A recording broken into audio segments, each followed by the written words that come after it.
மகா சிவராத்திரியை முன்னிட்டு தமிழகம் முழுவதும் உள்ள சிவாலயங்களில் நள்ளிரவு விடிய விடிய சிறப்பு பூஜைகள் நடைபெற்றன.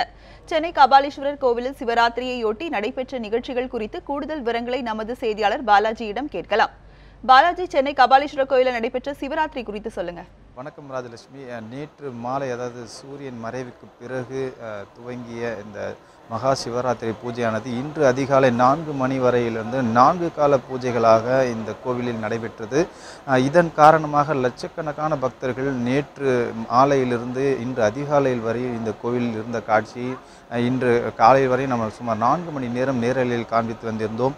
தற்பொழுது 4 கால பூஜைகள் முடிந்து சாதாரணமான ஒரு பூஜை நிலையை தற்போது இந்த கோவில் அடைந்திருக்கிறது. அந்த காட்சிகள் பார்க்கலாம். இன்னும் பூஜைக்கான நடை இன்னும் திறக்கப்படவில்லை. காலை சுமார் 6 மணி ஆகிறது. இன்னும் பூஜைக்கான ஏற்பாடுகள் செய்யப்பட்டு சாதாரணமான ஒரு பூஜைக்காக தற்போது கோவில் நடை திறப்பதற்கான அனைத்து ஏற்பாடுகளும் செய்யப்பட்டிருக்கிறது. நேற்று பார்த்தீர்களானால் வெள்ளிக்கிழமை மற்றும் பிரதோஷம், சிவராத்திரி இந்த மூன்றும் ஒரே நேரத்தில் வந்த காரணத்தினால் இது இன்னும் அது பலமான ஒரு மகா சிவராத்திரியாக இருக்கும் என்பதே பக்தர்களின் ஒரு நம்பிக்கையாக இருக்கிறது.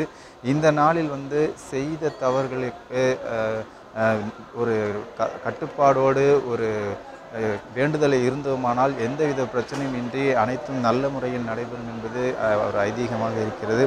அந்த நம்பிக்கையிலேயே நேற்று ஏராளமான பக்தர்கள் நேற்றும் இன்று அதிகாலையில் வரையிலும் இங்கே தங்களுடைய கடவுளை வேண்டியபடி இங்கே இருந்து தியான நிலையில் இருந்தார்கள். அதன் அடிப்படையில் தற்பொழுது இந்த தியான நிலைகள் முடிந்து காலை கடவுளை கும்பிடுவதற்காக சிவன் கோவிலுக்கு தற்போது இங்கே கபாலீஸ்வரர் கோவிலுக்கு பக்தர்கள் வந்திருக்கிறார்கள்.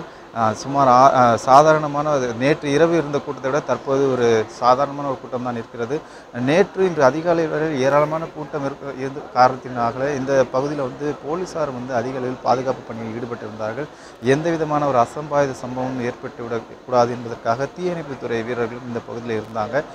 தற்பொழுது இந்த பகுதி சாதாரண ஒரு நிலை ஏற்பட்டு கூட்டம் ஒரு குறைந்த அளவில் காணப்படுகிறது. இன்னும் சற்று நேரத்தில் 6 மணி அளவிலே 6:15 மணி அளவில் இந்த நடை திறக்கப்படுவதற்கான வாய்ப்புகள் இருக்கிறது. ராஜலட்சுமி.